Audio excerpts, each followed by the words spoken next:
Okay, so we'll go ahead with next topic.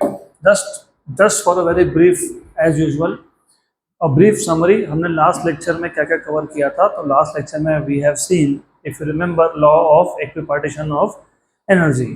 तो अगर आपको याद होगा law of equipartition of energy या फिर इक्विपार्टीशन थ्योरम, अगर आपको याद है तो with each quadratic term the energy associated is equal to 1/2 kBT. तो एक इक्वेशन में जितने भी क्वाड्रेटिक टर्म हो, हर एक क्वाड्रेटिक टर्म के साथ कितना एनर्जी होता है? Half kBT. या फिर हम लोग बोलते हैं with each degree of freedom the energy associated is half kBT. हर एक डिग्री ऑफ फ्रीडम के साथ कितना एनर्जी है? Half kBT. पक्का याद है? Sure, good.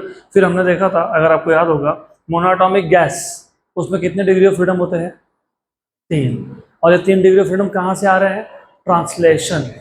मतलब क्योंकि अगर मोनोटॉमिक गैस है तो वो रोटेशन या वाइब्रेशन तो कर नहीं सकता है, it can only move in a straight line. तो there are 3 degrees of translational freedom coming all from of course translation motion. अगर रिजिड डायटोमिक मॉलिक्यूल है, रिजिड डायटोमिक मॉलिक्यूल में 2 एटम होते हैं और बॉन्ड लेंथ फिक्स होता है, वहाँ पे टोटल कितने डिग्री ऑफ फ्रीडम होते हैं? 5. 3 coming from translation and 2 coming from rotation. और अगर नॉन रिजिड डायटोमिक मॉलिक्यूल है तो there are how many? 7. 3 from translation, 2 from rotation and 2 from vibration. तो इतना हमने कल देखा था. अब हमको अगला टॉपिक स्टार्ट करना है, which is Mayer's relation. Mayer's relation derive करना है, लेकिन मायर्स रिलेशन का एप्लीकेशन ही ज़्यादा इंपॉर्टेंट है. बताता हूँ क्यों. तो आखिरी में समझेगा, आज लेक्चर के लास्ट में समझेगा कि why Mayer's relation is very important. तो पहले हम लोग मायर्स रिलेशन को डिराइव कर लेंगे. Mayer's relation is not Mayer's relation. Mayer's relation ये आता है, of course this is a relation between specific heat capacity at constant pressure and constant volume. तो हमने कल स्पेसिफिक हीट कैपेसिटी क्या होता है ये भी देखा था. तो थोड़ा सा स्लो करके मैं रिवाइज करवा देता हूँ. व्हाट इज स्पेसिफिक हीट या फिर heat capacity in general? The amount of heat required to raise the temperature of certain amount of gas by 1 degree Celsius or 1 Kelvin is called as specific heat. Right? Clear यहाँ तक? अगर इसी case में आपके पास certain amount 1 मोल है तो उसको क्या बोलते हो? Molar specific heat. The amount of heat required to raise the temperature of 1 mole of gas by 1 degree Celsius or 1 Kelvin is called as molar specific heat. और अगर आपके पास वही गैस 1 किलोग्राम है, the amount of heat required to raise the temperature of 1 kg of gas, मतलब unit mass of gas, is called as by 1 degree Celsius is called as principal specific heat. तो जब आप 1 मोल ले रहे हो या फिर यूनिट मास ले रहे हो, मतलब 1 kg ले रहे हो, दोनों केसेस में या तो आप वॉल्यूम को कांस्टेंट रखोगे या फिर आप प्रेशर को कांस्टेंट रखोगे. सही है? तो कल मैंने पूरा बताया था आपको, मैं वापस रिपीट कर रहा हूँ. The amount of heat required to raise the temperature of 1 mole of gas by 1 degree Celsius at constant volume is known as molar specific heat at constant volume. तो जब मैं हीट सप्लाई कर रहा हूँ temperature 1 degree से बढ़ाने के लिए, और अगर मैं वॉल्यूम को कांस्टेंट रख रहा हूँ तो उसको क्या बोलोगे? At constant volume. बराबर? पक्का? और अगर मैंने प्रेशर कांस्टेंट रखा तो at constant pressure. The amount of heat required to raise the temperature of 1 mole of gas by 1 degree Celsius at constant pressure is known as molar specific heat at constant pressure. अब Mayer's relation क्या करता है? Mayer's relation specific heat at constant pressure और specific heat at constant volume को relate करता है. बस relation between specific heat at constant pressure and specific heat at constant volume is given by Myers relation. अभी हम लोग इसका derivation start करें उससे पहले कुछ बेसिक चीज़ है. देखो यही इशू है कि जब तक आप इमेजिन नहीं करोगे तब तक आपको इक्वेशंस याद नहीं रहेंगे. हाँ, तो इमेजिन तो करना पड़ेगा. चलो एक काम करते हैं, हम 2 सिचुएशंस लेते हैं, 2 बॉक्स लेते हैं, 2 कंटेनर लेते हैं. इन दोनों में सेम टाइप का गैस है. क्या है? सेम टाइप का गैस है. ओके. और दोनों में सेम अमाउंट ऑफ गैस है, मतलब दोनों में 1 मोल तो 1 मोल. सिर्फ एक केस में वॉल्यूम फिक्स है, मतलब कंटेनर का वॉल्यूम चेंज नहीं हो सकता. और एक केस में इस कंटेनर में एक मूविंग पिस्टन है, मतलब piston can go up and down. एक केस में वॉल्यूम क्या था, कांस्टेंट, और एक केस में वॉल्यूम चेंज हो सकता है। अभी अच्छे सुन लेना मैं क्या बोल रहा हूं। दोनों में सेम गैस है, यस। दोनों में सेम अमाउंट ऑफ गैस है, यस। दोनों में जो गैस है उनका इनिशियल टेम्परेचर सेम था, यस। हमको दोनों केस में जो गैस है उसका टेम्परेचर कितने से बढ़ाना है, 1 डिग्री से। कितने से बढ़ाना है, 1 डिग्री से। तो क्या सप्लाई करेंगे, हीट। इस केस में जो हीट सप्लाइड है उसको बोलोगे molar specific heat at constant volume, क्योंकि वॉल्यूम क्या है, कांस्टेंट। और मोलार क्यों बोला, क्योंकि मैंने 1 मोल ऑफ सब्सटेंस लिया है इसके लिए। यहाँ पे मैं प्रेशर कांस्टेंट रखता हूँ, तो यहाँ पे जो तुम हीट सप्लाई कर रहे हो 1 मोल को, उसका टेम्परेचर 1 डिग्री से बढ़ाने के लिए, लेकिन प्रेशर क्या है, कांस्टेंट। उसको क्या बोलेंगे, एट कांस्टेंट प्रेशर। क्वेश्चन ये था कि जो molar specific heat at constant volume है और कांस्टेंट प्रेशर है, दोनों में से कौन ज्यादा है। क्वेश्चन समझ में आया।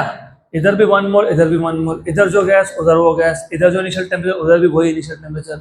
यहाँ पे 1 डिग्री से बढ़ाना है, वहां पे भी 1 डिग्री से बढ़ाना है। यहाँ पे वॉल्यूम कांस्टेंट है, वहां पे प्रेशर कांस्टेंट है। तो दोनों केस में ज्यादा हीट किसको देना पड़ेगा, दैट इज द क्वेश्चन।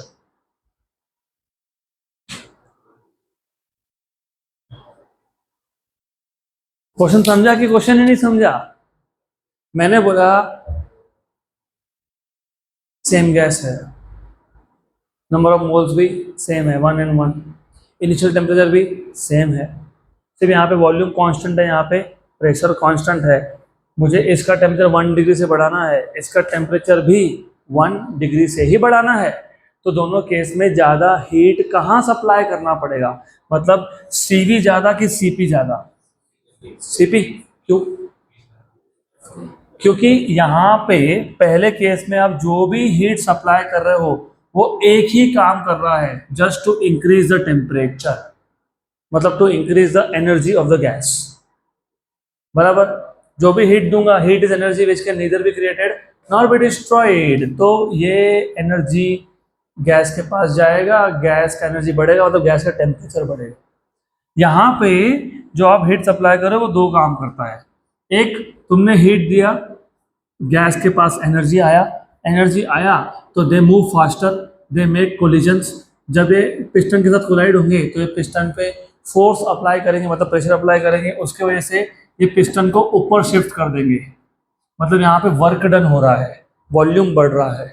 तो यहाँ पे जो तुमने एनर्जी सप्लाई किया ना, उसका एक पार्ट तो यूज हो गया to increase the volume, to do work, है ना। इसका मतलब मुझे यहाँ पे ज़्यादा हीट देना पड़ेगा to increase the temperature by 1 degree, क्योंकि यहाँ पे part of the heat is use to increase volume, मतलब the part of the heat supplied is use to do work. सही है। तो हमेशा Cp is greater than Cv, मतलब constant pressure पे ज़्यादा एनर्जी लगता है to increase the temperature by 1 degree. अब मायर्स रिलेशन तुमको एग्जैक्ट फॉर्मूला बताता है Cp और Cv का, लेकिन याद रहना चाहिए कौन बड़ा है, Cp, कौन छोटा है, Cv, तब याद रहेगा। अब एक काम करेंगे, हम लोग 1 मोल ऑफ गैस ले लेंगे, जो मैंने यहाँ दिखाया वही सिस्टम लेता हूँ। हमारे पास एक कंटेनर है, उस कंटेनर में एक 1 मोल ऑफ आइडियल गैस है, आइडियल, ओके। तो we have 1 mole of ideal gas. पहले केस में हम लोग क्या करेंगे, पहले केस में हम लोग वॉल्यूम कांस्टेंट रखेंगे और हीट सप्लाई करेंगे। तो कंसिडर 1 मोल ऑफ गैस, मैं 1 मोल क्यों ले रहा हूँ बाद में बताता हूँ।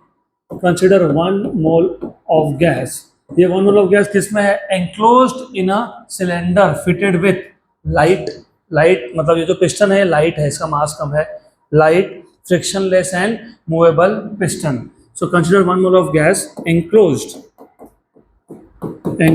in a cylinder fitted with light. अब ये याद रख लेना, ये स्टेटमेंट तुम थर्मोडायनामिक्स में अगले चैप्टर में बार बार सुनोगे। Consider 1 mole of gas enclosed in a cylinder fitted with light, frictionless and movable piston. Movable piston. अब फ्रिक्शनलेस क्यों बोला है? क्योंकि अगर फ्रिक्शन होगा तो फ्रिक्शन नॉन कंजर्वेटिव फोर्स होता है, मतलब फ्रिक्शन एनर्जी का लॉस करवाता है। किसका लॉस करवाता है? एनर्जी का, राइट। अगर फ्रिक्शन रहा तो हीट का कुछ पार्ट फ्रिक्शन में भी जाएगा। इसके लिए हम लोग पहले से बोल देते हैं कि क्या है, ये फ्रिक्शनलेस पिस्टन है, बराबर। ये यहाँ तक। अब पहले केस में, राइट, पहले केस में हमने हीट सप्लाई किया गैस को to increase the temperature by how much? dt, but at constant volume. So let us supply heat, कितना heat? dq1 to the gas at constant volume to increase its temperature by dt,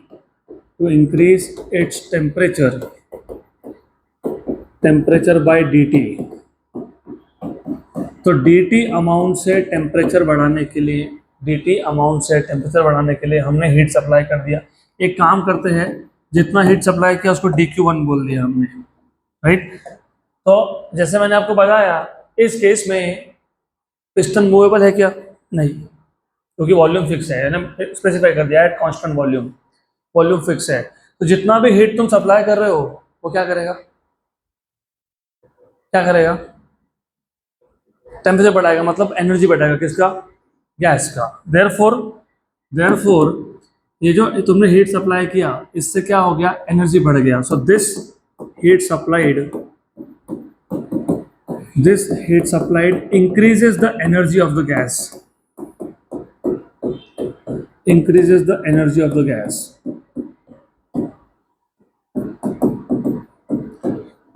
तो therefore ये जो तुमने heat supply किया dq1, इसने क्या कर दिया? एनर्जी इंक्रीज कर दिया, dE, where D is increase in energy of the gas। लेकिन आपको पता होना चाहिए, नहीं पता तो कोई बात नहीं, थर्मोडायनामिक्स में सीख लोगे। dq heat supplied eight constant volume, क्योंकि वॉल्यूम क्या था?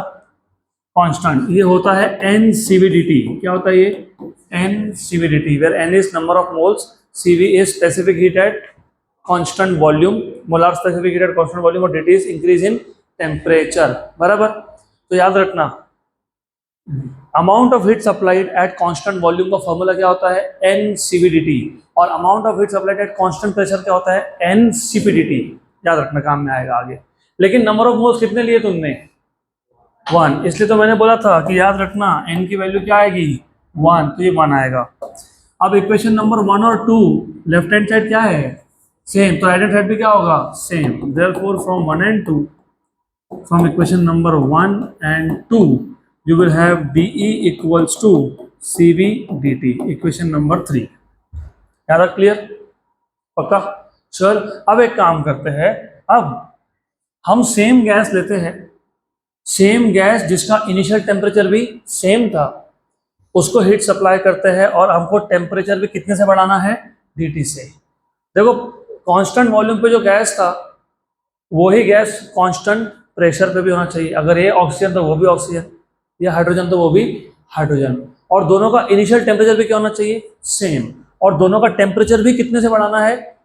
dt से। कितने से बढ़ाना है? dt। अरे dt पहले केस में कितने से बढ़ाया? dt। तो दूसरे केस में कितने से बढ़ाओगे? dt। लेकिन सिर्फ यहाँ पे कांस्टेंट क्या रखोगे? प्रेशर। क्या रखेंगे? Constant pressure. तो now let the same gas at same initial temperature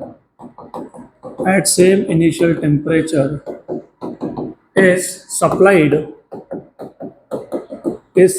heat dQt, so that, but at constant pressure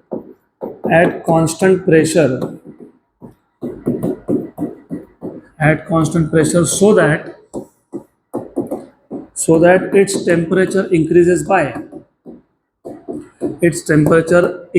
by dt। पहले केस में भी टेम्परेचर कितने से बढ़ा था? dt से। अभी कितने बढ़ रहा है? dt। पहले केस में जो गैस था, सेकंड केस में भी वही गैस है। पहले केस में जो सेम टेम्परेचर था इनिशियल, दूसरे केस में भी इनिशियल टेम्परेचर वही है, राइट। लेकिन यहाँ पे कांस्टेंट क्या रखा तुमने? प्रेशर। इस केस में ना, in this case heat supplied is partially used. यहाँ पे जो तुमने हीट सप्लाई किया ये दो काम कर रहा है। It is partially used to increase energy and partially used to do work. जो फ्रिक्शन मतलब ये पिस्टन को ऊपर मूव करने में एनर्जी यूज होगा, वर्क होगा। तो in this case the heat supplied is partially used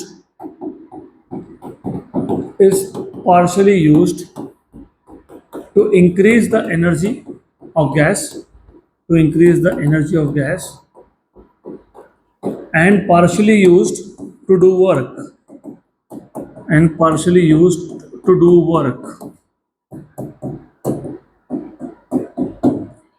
बराबर।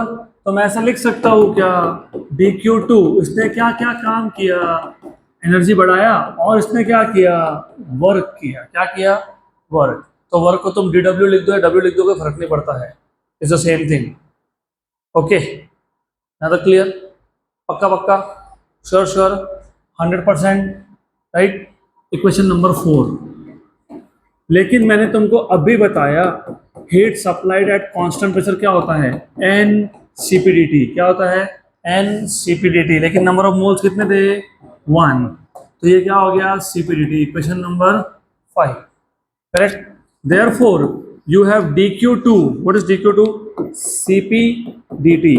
dq2 क्या है, CPDT इक्वल टू क्या लिखा हमने, क्या लिखा, D। लेकिन DE इक्वेशन नंबर 3 से क्या था, CPDT। तो CPDT equals to CPDT plus DW। Okay, लेकिन तुमको ये भी पता होना चाहिए कि वर्क डन होता है pressure into change in volume. क्या होता है, pressure into change in volume. ये कहाँ से आया, थर्मोडायनामिक्स में सीखोगे। अभी फिलहाल याद रख लो, प्रेशर कांस्टेंट था, वॉल्यूम चेंज हो रहा है, क्योंकि सेकंड केस में प्रेशर कांस्टेंट है, वॉल्यूम इज इंक्रीजिंग। तो what is work done, pressure into change in volume, PdV। Therefore ये जो इक्वेशन है CPDT equals to CVDT plus क्या लिखेंगे, अरे DW मतलब क्या लिखेंगे, PdV, right. Equation number 6। But do you remember, याद है क्या, ये PV इक्वल्स टू nRT। अगर मैं डेरिवेटिव ले लूँ विद रिस्पेक्ट टू टेम्परेचर, तो डिफरेंशिएट कर लेता हूं मैं with respect to temperature, derivative with respect to temperature, दोनों साइड्स पे। प्रेशर क्या था, कांस्टेंट डेरिवेटिव के बाहर PdV/dt। n और r क्या है, कांस्टेंट। n और r क्या है, और n लिख ही क्यों रहे हो तुम, नंबर ऑफ मोल्स कितने हैं, 1। लिखो ही मत ना उसको, फिर r क्या है, constant. What is derivative of temperature with respect to temperature, 1। तो dt/dt वो 1 हो जाएगा, हो गया। तो PdV, और ये कैपिटल T है, ये dt नीचे था, उसको वहां शिफ्ट कर दिया, तो क्या बन गया, RDT। क्या बन गया, RDT। तो RDT, तो PdV इक्वल्स टू RDT। ये PdV इक्वल्स टू RDT कहाँ डाल दोगे, इक्वेशन नंबर 6 में। Therefore you have CPDT equals to CVDT plus RDT। तो एक काम करो, CPDT equals to CV plus R, और dt कॉमन, तो क्या हो गया, कैंसल और कैंसल। तो CP क्या आ गया, CV प्लस R। तो CP माइनस CV क्या आ गया, R। इसको बोलते हो मायर्स रिलेशन। अब मैंने बोला था कि CP बड़ा कि CV बड़ा, ये काम में आएगा। कौन बड़ा, CP। कभी कभी क्या होता है, भूल जाते हैं, CP minus CV minus CP याद नहीं आ रहा, बड़े में से छोटा माइनस कर लो। बड़ा कौन है, CP। छोटा कौन है, CV। तो CP minus CV equals to R। और बहुत इंपॉर्टेंट रिलेशन है, इसको भूल गए तो गए, क्योंकि आगे आने वाले 3-4 टॉपिक सब इसके ऊपर ही बेस्ड है, और इस पर क्वेश्चन भी बहुत आता है, इसमें भी थर्मोडायनामिक्स में भी। तो मैं थोड़ा सा वापस रिपीट कर देता हूँ। इंटरेस्टिंग टॉपिक है, very interesting and very simple also. हमको डिराइव करना था मायर्स रिलेशन, गुड। हमने क्या किया, सबसे पहले 1 मोल ऑफ गैस लिया, 1 मोल ऑफ गैस, क्योंकि मैंने जैसे ही 1 मोल ऑफ गैस बोला मतलब मैं मोलार स्पेसिफिक हीट की बात कर रहा हूँ, करेक्ट। एट कांस्टेंट वॉल्यूम की कांस्टेंट प्रेशर वो बाद में देख लेंगे। इस 1 मोल को किस में तुमने रखा है, एक सिलेंडर में। सिलेंडर के ऊपर क्या है, एक लाइट फ्रिक्शनलेस और मूवेबल पिस्टन है, करेक्ट। अब पहले केस में आपने वॉल्यूम कांस्टेंट रखा है, आपको टेम्परेचर dt से बढ़ाना था, तो आपने गैस को क्या सप्लाई कर दिया, हीट, उसको क्या बोल दिया, dq1।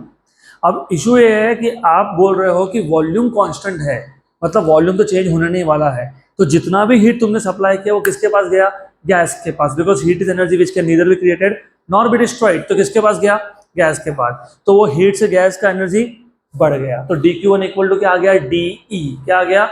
लेकिन dq1 अगर वॉल्यूम कांस्टेंट हो तो ये होता है ncvdt, क्या होता है, ncvdt, लेकिन n की वैल्यू कितनी थी, 1, तो dq1 क्या आ गया, cvdt, क्या आ गया, cvdt, सही है। तो dq1 was equal to de, but dq1 is also equal to cvdt, तो what is de, cvdt। अब ये याद रखो, आने वाले 4 टॉपिक में वापस ये भी काम में आएगा। तो de क्या है, cvdt, क्या है, cvdt, बराबर। अब याद रख लो इसको। अब दूसरे केस में आप ऐसा बोल रहे हो कि सेम गैस है, इनिशियल टेम्परेचर भी सेम है, 1 मोल ऑफ गैस है, हमको इसका टेम्परेचर भी कितने से बढ़ाना है, dt से, कितने से बढ़ाना है, dt से। सिर्फ इस बार कांस्टेंट क्या है, प्रेशर, वॉल्यूम कांस्टेंट नहीं है, तो आप क्या सप्लाई करोगे, हीट। और सेकंड केस में जो हीट सप्लाइड है उसको क्या नाम दिया है, dq2, क्या नाम दिया है, dq2। अब ये जो dq2 है ये 2 काम करेगा, एक टेम्परेचर बढ़ाएगा और दूसरा वर्क करेगा। मतलब जितना तुमने एनर्जी सप्लाई किया उसका कुछ पार्ट यूज हो गया पिस्टन को ऊपर मूव करने में, वर्क करने में, बराबर, और बाकी पार्ट यूज हुआ टू इंक्रीज द एनर्जी। तो dq2 equal to de plus dw, de plus dw, सही है। लेकिन dq2 इज ncpdt, लेकिन n की वैल्यू कितनी है, तो dq2 कितना है, cpdt, लेकिन dq2 क्या था, de प्लस dw, तो cpdt इक्वल्स टू क्या आ गया, de प्लस प्लस dw, लेकिन de कौन था, cvdt, तो cpdt equals to cvdt plus dw, लेकिन dw कौन है, pdv है, कौन है, pdv है। फिर हमने pv इक्वल टू nrt, मतलब pv equal to rt use करके pdv क्या निकाल लिया, rdt। तो इक्वेशन क्या बन गया, cpdt equals to cvdt plus rdt, dt dt dt cancel, तो cp equals to cv plus r, सही है, मतलब cp minus cv equals to r। तो ये आ गया आपका मायर्स रिलेशन, राइट। लेकिन अब छोटा सा प्रॉब्लम है यहाँ पे, प्रॉब्लम क्या है, normally generally heat supplied is measured in calories, तो generally heat supplied, heat is measured in calories, or mechanical work done to move the piston is measured in joules, and mechanical work is measured in joules। अब एक छोटा सा तुमको example देता हूँ, थोड़ा सा इरेलेवेंट है लेकिन समझ में आ जाएगा। सपोज मैंने एक पॉइंट से दूसरे पॉइंट तक डिस्टेंस कवर किया, लेट अस से 2 मीटर। मैंने एक पॉइंट से और दूसरे पॉइंट तक डिस्टेंस कवर किया 300 सेंटीमीटर। पहले कितना था, 2 मीटर, फिर कितना था, 300 सेंटीमीटर, सही है ना। तो टोटल डिस्टेंस कितना हो गया, 2 मीटर प्लस 300 सेंटीमीटर, बराबर। तो मैं ऐसा लिखता हूँ क्या, 302 सेंटीमीटर। 1 मीटर में 1 सेंटीमीटर में ऐड करते हो क्या, नहीं, पहले क्या करते हो, सेम यूनिट्स में कन्वर्ट करते हो, सही है कि नहीं, बराबर ना। कोई भी 2 फिजिकल क्वांटिटी को तुम ऐड कर रहे हो, पहली बात तो वो दोनों फिजिकल क्वांटिटी सेम टाइप का होना चाहिए, distance distance, speed speed, acceleration acceleration, और number 2 they should be in the same units, सही है, बराबर, तभी ऐड सब्ट्रैक्ट होता है। अब जब तुम इसको ऐड सब्ट्रैक्ट कर रहे हो, इसको या फिर इस इक्वेशन में इसको, de is energy, heat is energy, work done is also energy, तो पहले तो ये पता होना चाहिए कि तुमने सिर्फ ऐसा भी लिख दिया something equal to something plus something, तो इसमें समथिंग समथिंग समथिंग सब सेम फिजिकल क्वांटिटी है। और नंबर 2, सबका यूनिट भी क्या होना चाहिए, सेम। लेकिन generally heat is measured in calories and work is measured in joules. तो ऐसा चलेगा क्या, नहीं। तो यहाँ पे हमको एक करेक्शन लाना पड़ेगा, तो वो करेक्शन को बोलते हैं मैकेनिकल इक्विवेलेंट ऑफ हीट। तो ये जो मायर्स रिलेशन है, इसके राइट हैंड साइड को तुम जे से डिवाइड कर देते हो, और ये जे को बोलते हो mechanical equivalent of heat. Mechanical equivalent of heat, ये सिर्फ कन्वर्जन फैक्टर है, बाकी कुछ भी नहीं है। मैं एग्जांपल बताता हूं तुमको, फिर समझेगा। 1 मीटर मतलब कितना सेंटीमीटर, 1 किलोग्राम मतलब कितना ग्राम, 10⁻³ बराबर, सही है। तो 1 सेंटीमीटर मतलब कितना मीटर, 1/10⁻²। 1 ग्राम मतलब कितना किलोग्राम, 1/10⁻³ तो ये जो तुम लिखते हो ना, ये कन्वर्जन फैक्टर होते हैं। मतलब एक सिस्टम से दूसरे सिस्टम में कन्वर्ट करना है तो वो कन्वर्जन फैक्टर होता है। तो यहाँ पे भी हमने वही किया है। हमारे पास प्रॉब्लम था heat supplied was in joule और work is in, sorry, heat supplied was in calorie और वर्क वाज इन जूल। हमको दोनों को सेम यूनिट्स में लाना है, तो हमने आर को किससे डिवाइड कर दिया, जे से, और उसको क्या नाम दे दिया, मैकेनिकल इक्विवेलेंट ऑफ हीट। ये सिर्फ कन्वर्जन फैक्टर है, दैट्स इट। कैलोरी से जूल में जाने के लिए, जूल से कैलोरी में जाने के लिए कन्वर्जन फैक्टर है, डन। तो J is called as mechanical equivalent of heat. Good, ज़्यादा टेंशन लेना नहीं, कुछ नहीं है, कन्वर्जन फैक्टर है बस। एक यूनिट से दूसरे यूनिट में जाना है तो कन्वर्ट करना पड़ेगा, वो फैक्टर है। अब ये सीपी और सीवी क्या होता है, मोलार, मोलार होता है ना, molar specific heat at constant pressure and molar specific heat at constant volume. मान लो आपको कभी मोलार में आपको प्रिंसिपल स्पेसिफिक हीट के टर्म्स में मायर्स रिलेशन पूछा होता, बोला होता derive Mayer's relation in principal specific heat, तो आपको पता होना चाहिए molar specific heat, molar specific heat मतलब capital C equals to molar mass, मतलब एक मोल सब्सटेंस का जितना भी मास होगा उसको मोलार मास बोलते हो, into principal specific heat, into principal specific heat. तो ये आपको रिलेशन पता होना चाहिए। कहाँ से आया, 11th standard thermal properties of matter हमने देखा था। हमने स्पेसिफिक हीट एक्चुअली 11 में डिफाइन किया था, मैंने अभी क्यों लिख के दिया आपको, सिर्फ रिवाइज करने के लिए। तो मोलार स्पेसिफिक हीट मतलब C equal to molar mass मतलब m0 बोल दो इसको, इनटू प्रिंसिपल स्पेसिफिक हीट क्या होता है, S बराबर। तो Cp लिखूंगा तो m0 Sp लिखूंगा, Cv लिखूंगा तो m0 Sv लिखना पड़ेगा। Agree with this, molar specific heat is molar mass into principal specific heat, बराबर यहाँ तक। तो Cp is m0 Sp and Cv is m0 Sv. So therefore you have Cp minus Cv equals to R by J. Therefore you have m0 Sp minus m0 Sv equals to R by J. Therefore m0 is common, Sp minus Sv equals to R by J, and therefore you have Sp minus Sv equals to R by m0 J. ये भी Myers relation है, सिर्फ in terms of principal specific heat. एक बार board में पूछा था, derive Mayer's relation in terms of principal specific heat, बस यही सब करना है।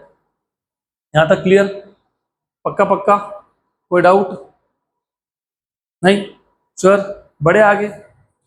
अब इंपॉर्टेंट है मायर्स रिलेशन के एप्लीकेशन, वो बहुत ज़्यादा इंपॉर्टेंट है। एप्लीकेशन ऑफ मायर्स रिलेशन है ना, to find ratio of specific heats. Application of Mayer's relation to find ratio of specific heats. अब इतना इंपॉर्टेंट क्यों है, देखो ऐसा है, हमने अभी तक 3 टाइप की गैस सीखी। कौन से 3 type, monoatomic, rigid diatomic, non rigid diatomic, अब चौथा भी ऐड होगा पॉलीएटॉमिक, बताता हूँ मैं। अब हमको एक आइडेंटिफायर चाहिए। आइडेंटिफायर मतलब तुमको एक वैल्यू बता दे कि गैस कौन से टाइप का है। प्रॉब्लम क्या होता है कि तुम गैस को देख नहीं सकते ना, तुम बोल सकते देखो देखो मोनोटॉमिक गैस है, देखो देखो नॉन रिजिड डायटोमिक गैस है, बोल सकते हैं क्या हम? नंबर 2, क्या हमको हर बार ऐसा लिख के देंगे क्या, you have a non rigid diatomic gas? नहीं लिख के देते, वो एक वैल्यू दे देते हैं आपको। आपको समझना होता है उस वैल्यू से कि गैस कौन से टाइप का है। तो इसलिए application of Mayer's relation is so important, क्योंकि वो आपको गैस का टाइप बताएगा। और सीईटी में बहुत बार ऐसा क्वेश्चन आया है, आपको कुछ बता दिया, एक वैल्यू दे दी, आपको बोला कि बताओ गैस का टाइप क्या है। तो गैस का टाइप क्या पता होना चाहिए। तो देखते हैं एक एक करके, मोनो एटॉमिक गैस से स्टार्ट करते हैं। और देखो अब क्या होता है ना, व्हाट आई सी इज, आप बहुत लोग आते हैं मेरे पास, स्टूडेंट ऐसा बोलते हैं कि आप जब क्लास में पढ़ाते हो ना हमको सब समझ में आता है, घर पे जाए तो कुछ याद नहीं आता है, या एग्जाम में लिखने बैठे तो कुछ ही याद नहीं रहता है, because you do not make your own steps. इसलिए मैं बना के दे देता हूँ, जब भी एप्लीकेशन की बात कर रहे हो ना, आपको 5 से 6 स्टेप्स फॉलो करने हैं, 5 से 6। मोनोटॉमिक गैस है सबसे, कोई भी हो, मोनोटॉमिक हो, रिजिड डायटोमिक हो, नॉन रिजिड डायटोमिक हो, जो 5 स्टेप मैं बोल रहा हूँ वही करना। Number 1, total degree of freedom कितने हैं वो पता कर लो। Number 2, energy of each molecule निकाल लो। Number 3, energy of 1 mole of gas निकाल लो, एनर्जी ऑफ 1 मोल फाइंड कर लो, हो गया। नंबर 4, CV क्या है वो फाइंड कर लो।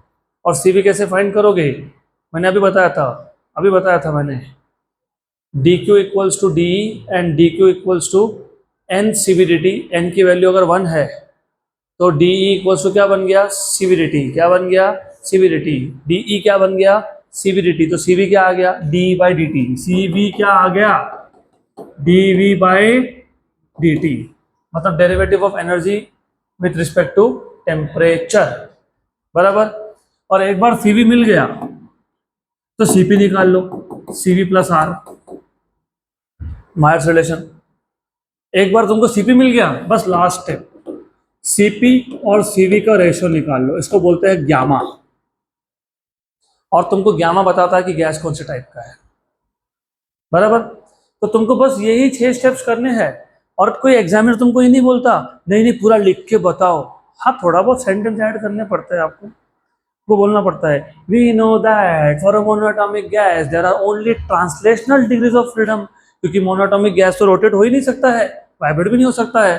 तो टोटल डिग्री ऑफ फ्रीडम वो सिर्फ कहाँ से आ रहे हैं, ट्रांसलेशन से। और कितने आ रहे हैं, सही, वो इंग्लिश में लिखना पड़ेगा, we know that a monoatomic gas has only translational degree of freedom. तो total degree of freedom is degree of freedom due to translation. कितने हैं, 3, बराबर, सही है, पक्का, right? We also know that the energy associated with each degree of freedom is half kBT।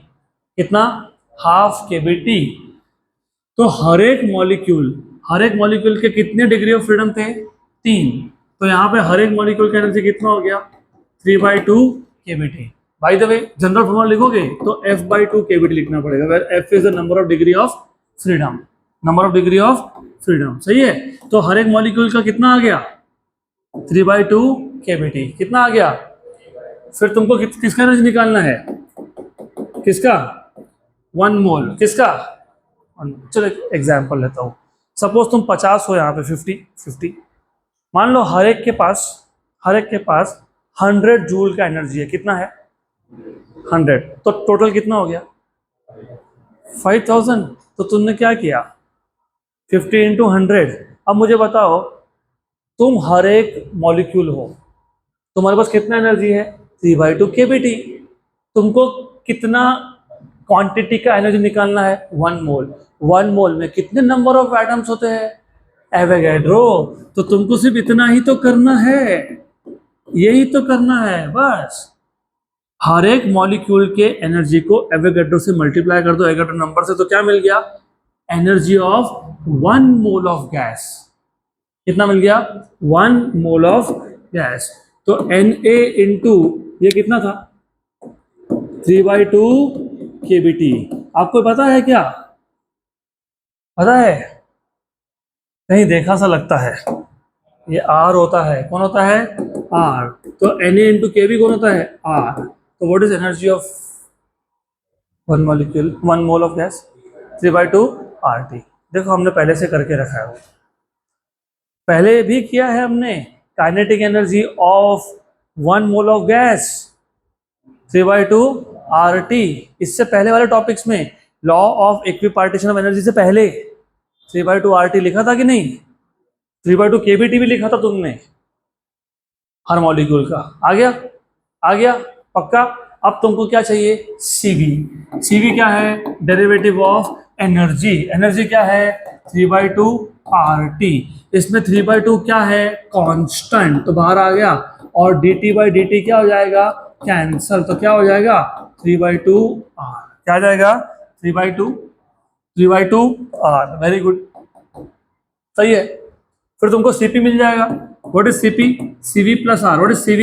3/2 R plus R, मतलब कितना? 5/2 R। फिर तुमको गामा मिल जाएगा, Cp/Cv 5/2 divided by 3/2। Of course R था ही, R मैंने कैंसिल कर दिया।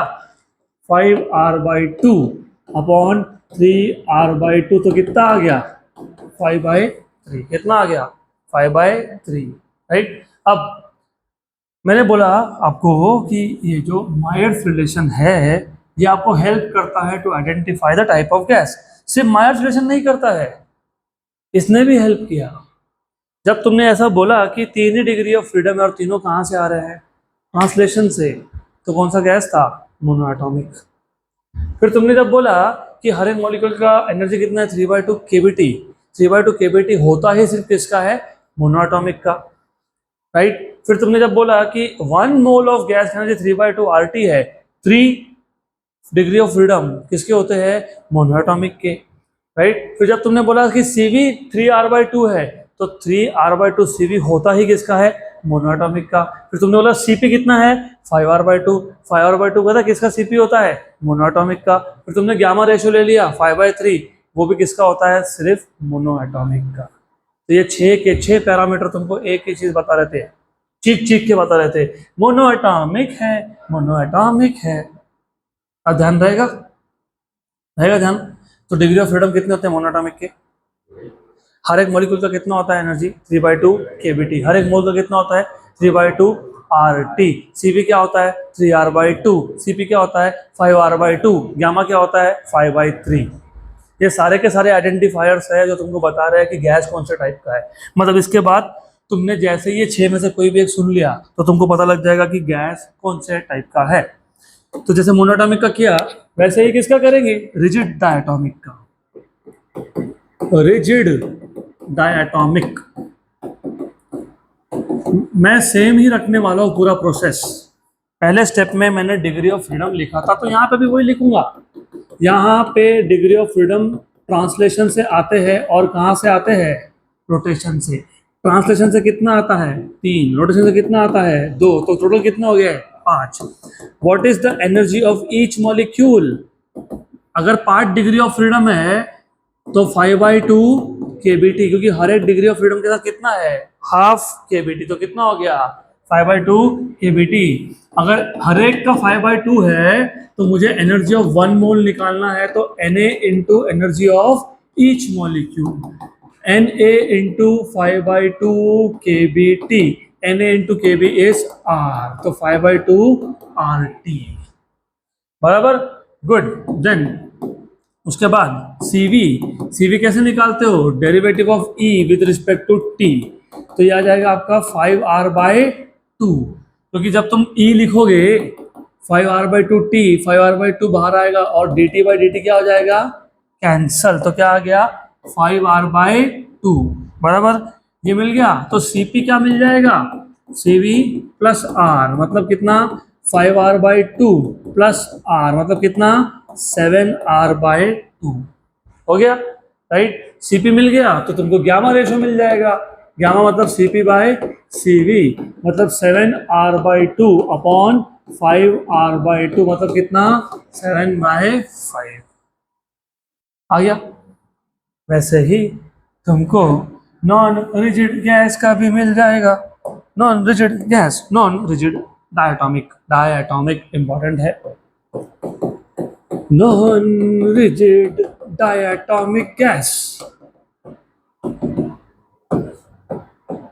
चलो अभी तुम बताओगे, आप मुझे बताओगे डिग्री ऑफ फ्रीडम कहाँ कहाँ से आ रहे हैं, ट्रांसलेशन से, और कहाँ से आ रहे हैं, रोटेशन से, और कहाँ से आ रहे हैं, वाइब्रेशन से। ट्रांसलेशन से कितने आ रहे हैं, 3, रोटेशन से और वाइब्रेशन से 2। वाइब्रेशन से 2 क्यों आए, क्योंकि एक होता है काइनेटिक एनर्जी का टर्म, एक होता है पोटेंशियल एनर्जी का टर्म, ये भूलना नहीं, याद रखना। जब वाइब्रेशन हो तो वहां पे एक टर्म होता है half mvx² because of vibrational kinetic energy, और एक होता है half kx² which is potential energy, vibrational potential energy. तो यहाँ पे जो तुम दो लिख रहे हो ना, वो एक आ रहा है काइनेटिक एनर्जी ऑफ वाइब्रेशन से, एक आ रहा है पोटेंशियल एनर्जी ऑफ वाइब्रेशन से। तो कितना आ गया, 7। कितना आ गया, 7। कितना आ गया, 7। इसके बाद मुझे एनर्जी ऑफ ईच मॉलिक्यूल बताओ, 7/2 kBT, वेरी गुड। इसके बाद मुझे energy of 1 mole of gas निकालना है, तो Na को हर एक मॉलिक्यूल के एनर्जी से मल्टीप्लाई करना पड़ेगा, तो क्या आएगा, 7/2 RT, वेरी गुड। इसके बाद मुझे ये बता दो, क्या बता दो, ये हो गया ना, फिर Cv निकालते कि नहीं, d/dt, तो 7r/2, सिर्फ t भूल जाना, t भूल जाओ, तो क्या हो गया, 7r/2। इसके बाद Cp which is Cv plus r, तो ये आ जाएगा 7r/2 प्लस r, मतलब कितना, 9r/2। तो फिर लास्ट में क्या चाहिए, गामा। गामा इज Cp/Cv, मतलब 9r/2 अपॉन 7r/2 मतलब 9/7 हो गया। पक्का पक्का, श्योर। अब हम आ जाते हैं पॉली एटॉमिक पे, फिर इसके बाद एक टेबल बनाएंगे और that will be the end of the first part of this chapter. Kinetic theory of gases यहीं तक है। Poly atomic, what is the meaning of poly. Line को लाइन बोलते हो, स्क्वायर में 2 साइड होते हैं उसको तुम क्वाड्रिलेटरल बोलते हो, ट्राइंगल में 3 साइड होते हैं, स्क्वायर में 4 साइड होते हैं ना, रेक्टेंगल, स्क्वायर, ये सब 4 साइड वाले होते हैं कि नहीं, क्वाड्रिलेटरल। 3 साइड को ट्राइंगल बोलते हो, 5 साइड वाले को पेंटागन बोलते हो, 6 साइड वाले को हेक्सागन बोलते हो, बहुत सारे साइड वाले को पॉलीगॉन बोलते हो। क्या बोलते हो, पॉली मतलब मिनी। तो जब एक मॉलिक्यूल में 3 या 3 से ज्यादा एटम्स हो, हमको पता नहीं है कितने हैं, बस पता है 3 या 3 से ज्यादा है, उसको बोलेंगे पॉली एटॉमिक। क्या बोलेंगे, पॉली एटॉमिक, मतलब देर आर मोर देन 3 और मोर देन 3। अब बोलोगे 3 और मोर देन 3 क्यों बोल रहे हो, अरे डायटोमिक तो कर लिया ना तुमने, 2 एटम वाले तो तुमने पहले ही बात कर ली। अब पॉली एटॉमिक का प्रॉब्लम क्या है पता है, पॉली एटॉमिक गैस का प्रॉब्लम ये है, एक कोई भी एग्जांपल लेते हैं, if you want you can take NH3 CH4, कोई भी एक एग्जांपल ले लो। चलो NH3 भी लेते हैं, NH3 एक नाइट्रोजन, एक हाइड्रोजन और एक हाइड्रोजन, अमोनिया, NH3। तो जब 3 या 3 से ज्यादा, इसमें 4 है एक्चुअली, 4 एटम है, 3 हाइड्रोजन का और 1 नाइट्रोजन का। तो जब 3 या 3 से ज्यादा एटम्स हो, उस केस में हमेशा दिमाग में फिट कर लेना, हमेशा ट्रांसलेशनल डिग्री ऑफ फ्रीडम 3 होते हैं। कितने होते हैं, कितने होते हैं, और रोटेशन भी 3 होते हैं। कितने होते हैं, अब बोलोगे रोटेशन के 3 कहां से आ गए, डायटोमिक तो 2 थे, बराबर था, डायटोमिक में 2 बराबर था। अब इमेजिन करो ये एक्स एक्सिस है, ठीक, ये एक्स एक्सिस नाइट्रोजन से पास हो रहा है, कहाँ से पास हो रहा है? नाइट्रोजन। लेकिन हाइड्रोजन से पास हो रहा है क्या? नहीं। तो जब तुम इसको रोटेट करोगे about x axis, inertia zero होगा क्या? नहीं। रिजिड के केस में जीरो हो गया था। अगर इनर्शिया जीरो था, इसके लिए हमने बोला कि एक्स एक्सिस के अबाउट रोटेट करने में एनर्जी यूज ही नहीं होता। यहाँ पे एक्स एक्सिस के अबाउट इनर्शिया जीरो नहीं है, क्योंकि यहाँ पे 4 में से एक ही एटम है जो एक्स एक्सिस पे, बाकी 3 है क्या? नहीं। इसका मतलब इनर्शिया जीरो है क्या? नहीं। तो एक्स एक्सिस के अबाउट रोटेट करना होगा अगर मेरे को, तो एनर्जी लगेगा। यस। तो एक rotational freedom, degree of freedom कहाँ से आ गया? एक्स एक्सिस से। इसको जेड एक्सिस बोल देता हूँ। क्या बोलता हूँ मैं? जेड। अब इस केस में एक हाइड्रोजन एक नाइट्रोजन जेड एक्सिस पे, लेकिन ये दो है क्या? नहीं। तो अबाउट जेड एक्सिस भी इनर्शिया है क्या? यस। तो यहाँ पे एनर्जी लगेगा क्या? ऑफ कोर्स लगेगा। यस। मैं अगर वाई एक्सिस भी लेता हूँ ना, तो भी इनर्शिया जीरो नहीं होता है। होता है क्या? जीरो नहीं होता है। तो यहाँ पे एक्स, वाई और जेड तीनों एक्सिस के about rotational inertia non zero है। तो रोटेशनल के भी कितने डिग्री ऑफ फ्रीडम है? 3। 3 ट्रांसलेशन, 3 रोटेशन। बराबर। वाइब्रेशन का थोड़ा सा प्रॉब्लम है। अब क्यों प्रॉब्लम है? वाइब्रेशन का प्रॉब्लम इसके लिए है कि वाइब्रेशन के केस में देखो क्या होता है, जहां पे ज्यादा बॉन्ड्स हो, यहाँ पे 3 बॉन्ड्स है, 3 है ना। अब तीनों में से हो सकता है कि सिर्फ एक ही बॉन्ड फ्लेक्सिबल हो, मतलब जहां पे वाइब्रेशन पॉसिबल है। हो सकता है कि 2 हो सकता है कि 3 हो। तो हमको तो पता नहीं है, लेकिन इतना तो पता है कि अगर एक बॉन्ड फ्लेक्सिबल है तो हर एक बॉन्ड के साथ वाइब्रेशन के 2 टर्म्स आते हैं। कौन से 2? काइनेटिक एनर्जी और पोटेंशियल एनर्जी। बराबर। अगर 2 हुए तो 2 बार काइनेटिक एनर्जी और 2 बार, अगर F हुए तो F times kinetic energy and F times, बस इतना पता होना चाहिए, इतना पता होना चाहिए। तो अब सबसे पहले एक काम करते हैं, वो सब इंग्लिश लिखना वो मैंने नोट्स में लिख के दिया है, कंसिडर अ पॉलीएटॉमिक गैस, वो सब लिख के दिया है। लेकिन F is the number of vibrational modes. Vibrational degrees of freedom भी बोल सकते हो इसको, वाइब्रेशनल मोड्स भी बोल सकते हो, राइट। अब हर एक वाइब्रेशनल मोड के साथ, हर एक वाइब्रेशनल मोड के साथ क्या क्या है? काइनेटिक एनर्जी ऑफ वाइब्रेशन है, और क्या है? पोटेंशियल एनर्जी ऑफ वाइब्रेशन है। एक के साथ एक एक, 2 के साथ 2 2, 3 के साथ 3 3, तो F के साथ F। तो अगर F degrees of vibrational freedom है, तो what is energy of vibration? Kinetic energy of vibration plus potential energy of vibration into F। यहां तक क्लियर? पक्का पक्का? क्योंकि इधर गड़बड़ हो जाएगी अगर तुमने इधर अच्छे से ध्यान नहीं दिया। गए गए गए, सही है। बराबर। ट्रांसलेशन के तो 3 थे ना। टोटल डिग्री ऑफ फ्रीडम कैसे निकालोगे? Degree of freedom from translation, degree of freedom from rotation, degree of freedom from vibration. इसका तो प्रॉब्लम ही नहीं है, इसके 3 और इसके 3, एग्री? वो तो ठीक है। वाइब्रेशन का प्रॉब्लम था। वाइब्रेशन का अगर एक वाइब्रेशनल मोड है तो कितने टर्म्स? 2। एक काइनेटिक एनर्जी से और एक पोटेंशियल एनर्जी से। अगर 2 वाइब्रेशनल मोड है तो कितने टर्म्स? 4। 2 काइनेटिक से और 2 पोटेंशियल से, और F है तो कितने?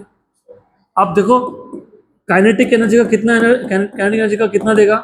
Half KBT. पोटेंशियल कितना देगा? Half KBT. मतलब हर एक वाइब्रेशनल मोड कितना दे रहा है? हाफ प्लस हाफ, मतलब कितना? 1 केबीटी। तो F कितना देगा? F केबीटी, याद रखना। तो टोटल एनर्जी यहां से F केबीटी आएगा। तो वाइब्रेशनल मोड्स कितने बोल रहा हूं मैं? F degree of vibrational freedom, तो याद रखना। तो what is total energy? Total energy पता है क्या आएगा? टोटल एनर्जी आएगा कहाँ से? ट्रांसलेशन से। कहाँ से? रोटेशन से। और कहाँ से? वाइब्रेशन से। ट्रांसलेशन से कितना आएगा? 3/2 केबीटी, क्योंकि कितने डिग्री ऑफ फ्रीडम थे? 3। रोटेशन से कितना आएगा? 3/2 केबीटी, क्योंकि कितने थे? 3। और वाइब्रेशन के कितने थे? F। लेकिन हर एक F के साथ 2 थे ना, तो F half KBT plus half KBT मतलब F केबीटी। तो ये कितना आएगा? F केबी। टेक्स्ट बुक में ऐसा लिखा है कि समझ में नहीं आएगा तुमको। बोलना क्या चाहते हैं ये लोग? ये बोलना चाहते हैं कि हर एक वाइब्रेशनल मोड के साथ एक काइनेटिक एनर्जी टर्म है और एक पोटेंशियल एनर्जी टर्म है। बराबर? बराबर तो आ गया 3/2, 3/2। अरे डेढ़ और डेढ़ 3 होता है ना, तो 3 kBt plus F kBt। Very good. तो what is total energy here for each molecule? कितना आ गया? 3 + F kBt। ये आ गया ईच मॉलिक्यूल का। जिस for each molecule, remember what will be for 1 mole? 1 mole Na into energy of each, तो Na into 3 + F kBt। what is Na into kB? R, तो 3 + F RT।